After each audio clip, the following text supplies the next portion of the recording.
안녕하세요. 허브경제TV입니다. 오늘 볼 종목은요, 테슬라를 좀 보도록 하겠습니다. 테슬라 공식 계정 그 X에서 이 FSD, 그러니까 완전 자율주행 이 부분이죠.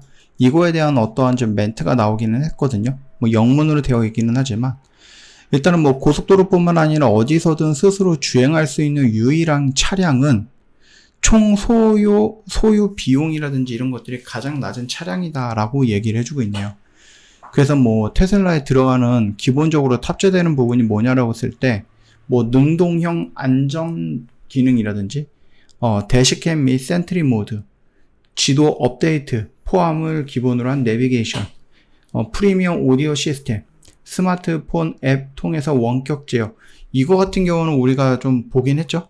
예, 내가 뭐 이마트에 간다라고 했을 때 입구가 여기에 있고 주차장은 여기에 있어. 그러면 내가 여기서 딱 서가지고 리모컨이라든지 뭐 핸드폰 앱을 통해서 뭔가를 하면은 얘가 그냥 이렇게 다니면서 빈자리를 찾아서 여기다 이렇게 주차를 하는 거죠. 그리고 내가 여기 나와서 딱 클릭을 하거나 뭔가를 좀 부르면은 얘가 또 이렇게 나와서 내 앞에까지 와주는 거. 이런 것들을 의미하는 거죠.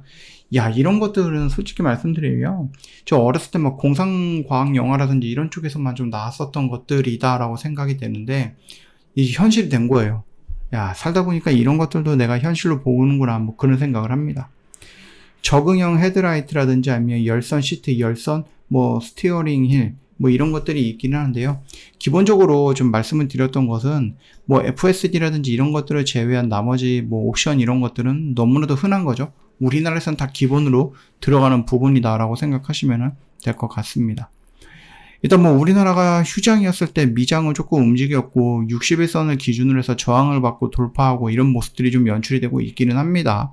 테슬라도 마찬가지긴 하죠. 나쁘지는 않다라고 좀 보고 있어요. 지금의 흐름을 놓고 본다라고 했을 때.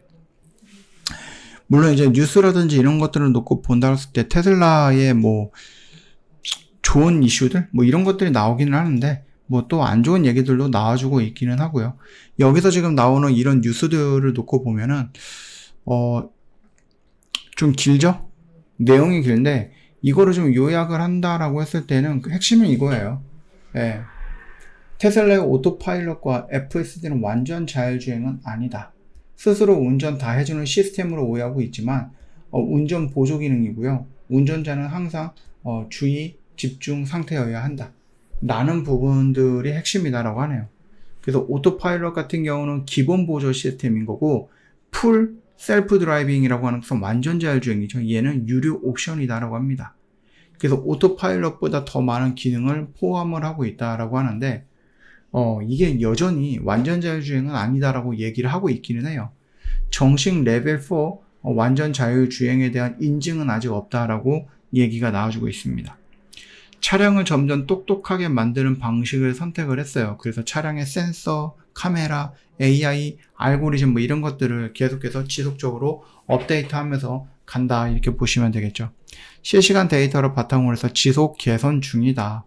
그러니까 뭔가 데이터가 많으면 많을수록 나중에는 더 안정적으로 조금 더 명확한 자율주행이 가능하다는 얘기겠죠.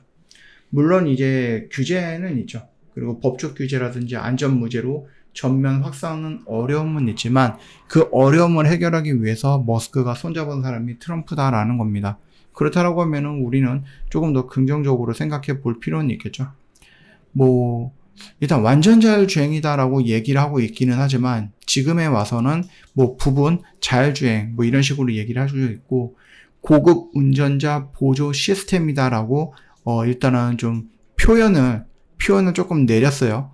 왜냐면 이것들을 이제 승인을 받기 위해서 또는 어떤 규제를 좀 풀기 위해서 내가 완벽한 자율주행이야 라고 했을 때랑 이게 완전 자율주행은 아닌데 운전자들에게 제공하는 고급 시스템이다 라고 했을 때 혹시라도 무슨 문제가 터지거나 그랬을 때에는 좀 피해 나갈 수 있는 구멍들을 만들어 놓은 게 아닌가라는 생각을 하고는 있어요. 일단 로보택시가 지금 거의 이제 완성이 되었다라고 얘기가 나와주고 있거든요. 자, 일단은 뭐 로보택시 기능이 뭐 사실상 대부분 완성 단계에 도달했다라고 얘기를 해주고 있고, 뭐 일단은 순서대로만 놓고 보거나 뭔가 이제 막 바뀌거나 그런 게 아니면 결국은 뭐예요? 6월 초죠? 6월 첫 주 내로 아마 나와주지 않을까라는 생각을 합니다. 뭐 픽업 위치 조정이라든지 확인, 목적지 입력, 그 다음에 도착 예상 시간을 표시한다든지 탑승자 하차 정보 실시간 제공, 탑승 취소 아니면 뭐 이유, 피드백을 뭐 처리한다. 그 다음에 차량 제어 기능 접근 가능이라든지 뭐 트렁크 열고 닫기 하는 것들, 수동 또는 긴급 정차 요청, 정차 요청 확인 및 응급대원 뭐 요청, 사고가 났을 때겠죠. 그 다음에 라이드 피드백 수집 등등 해가지고요. 일부 라이드에는 운전자가 배정이 될 예정이야 라고 얘기를 하고 있기는 합니다. 이는 일반 차량 소유자가 로보택시 네트워크에 자신의 차량을 등록해 수익을 올릴 수 있는 모델로 해석이 가능한데요. 이게 무슨 말이냐. 지금 미국은 테슬라가 굉장히 많이 있죠. 테슬라가 굉장히 좀 자리를 좀 잡고 있는데, 내가 만약에 회사를 갔는데, 여러분들도 그럴 거 아니에요? 내가 아침 7시에서 8시에 출근할 때 자동차를 타고 회사 주차장에 딱 정차를 해놔. 근데 내가 퇴근이 뭐 6시, 7시가 되면은 거의 뭐 10시간 이상을 주차장에만 차가 있을 거 아니에요.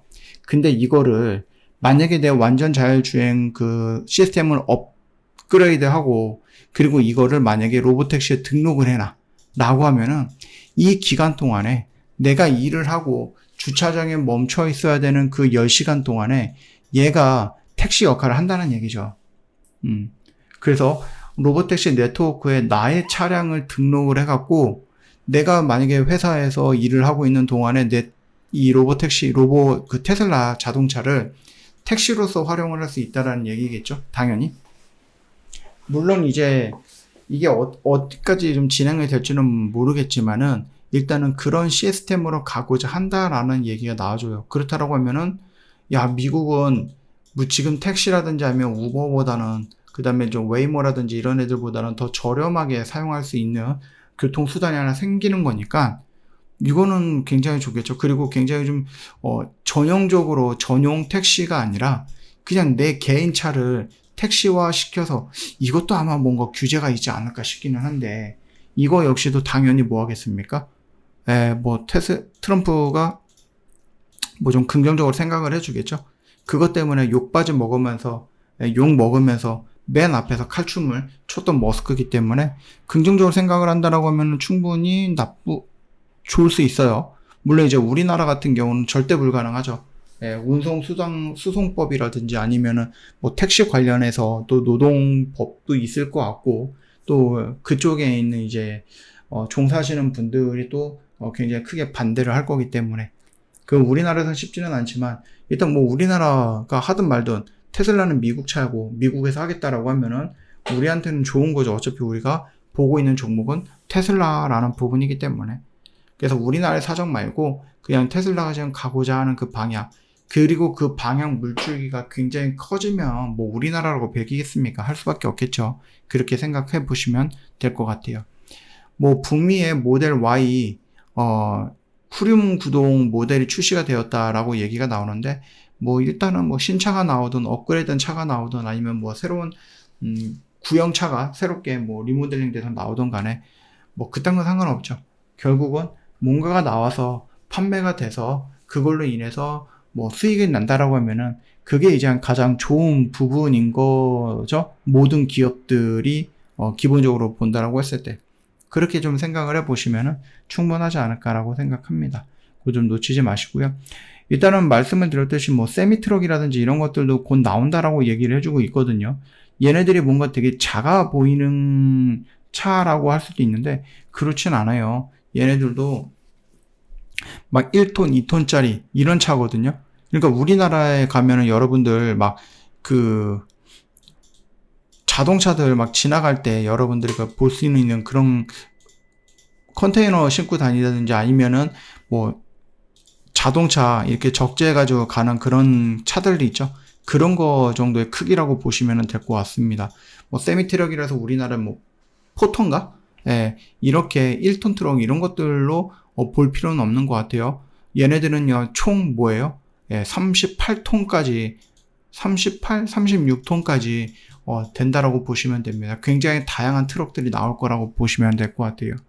그래서 만약 이런 것들이 나온다라고 했을 때 모델 3 모델이죠. 예. 한 20대 정도까지 한 번에 그 트럭에다가 다 실을 수 있다라고 하는데, 그 정도까지 굉장히 좀 커다란 것까지도 얘기가 나와주고 있으니 보세요. 여러분들 굉장히 좀 재미있는 생각들, 상상들을 해보면은 뭐냐라고 했을 때, 미국이 이렇게 있잖아요.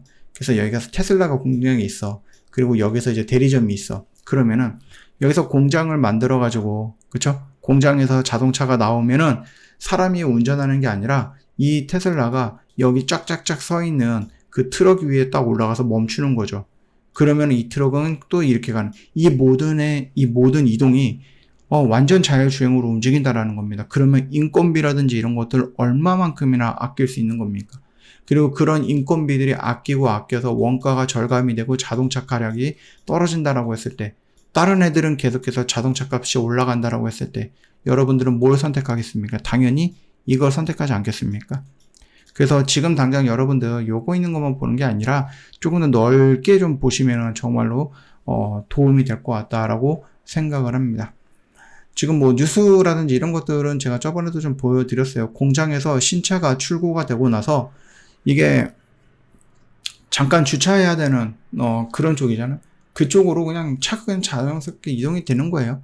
옛날에는 공장에서 나오면 사람이 직접 타갖고 주차장까지 이동하고, 주차장에서 대기하고 있다가 선박이 오면, 배가 오면은 그 배 안으로 또 뭐 해야 됩니까? 운전해서 들어가야 되는 이 일련의 과정이 사람 없이 진행이 된다라고 하면은 정말로 대단하지 않습니까? 우리가 생각했던 것 이상의 그런 성장이다라고 보시면 될 것 같습니다. 저 허브경제TV 뭐 공식 채널을 좀 보시면은 정말 도움이 되는 것들 많이 있습니다. 저희는 미장도 하고 있고 국장도 다 하고 있기 때문에 여러분들이 좀 시장에서 내가 조금 뭔가 좀 의미 있는 것들을 좀 찾아보겠다 하시면은 이상한 뉴스들까지 다 나오는 데가 아니라 진짜로 필요한 것들만 꼭꼭 집어서 올려드리는 저희 공식 채널 이용을 해보시면 정말로 도움 많이 될 거다라고 생각을 하고 있고요. 나는 이런 게 좀 궁금하다라고 생각하시는 부분들이 있을 겁니다. 영상을 보시다 보면은. 그러면은 그 부분에 대해서는 저희랑 뭔가 이제 소통을 하기 위해서는 여러분들이 좀 댓글을 좀 많이 활용을 해 주셔야 될 것 같거든요. 그래서 이런 뉴스가 있던데, 그리고 이런 양봉의 캔들이라든지 음봉의 캔들이 있던데 이건 또 어떻게 해석을 해볼 만한가 라는 것들에 대해서 여러분 궁금하시면 댓글 많이 활용해 주세요. 혹시 오늘 영상 보고 이게 궁금하다라고 댓글 남겨놓으시면 그거에 대해서는 제가 내일 영상 찍어 올려드리면서 답변을 조금 남겨놓도록 하겠습니다. 오늘 하루도 정말 고생 많으셨습니다.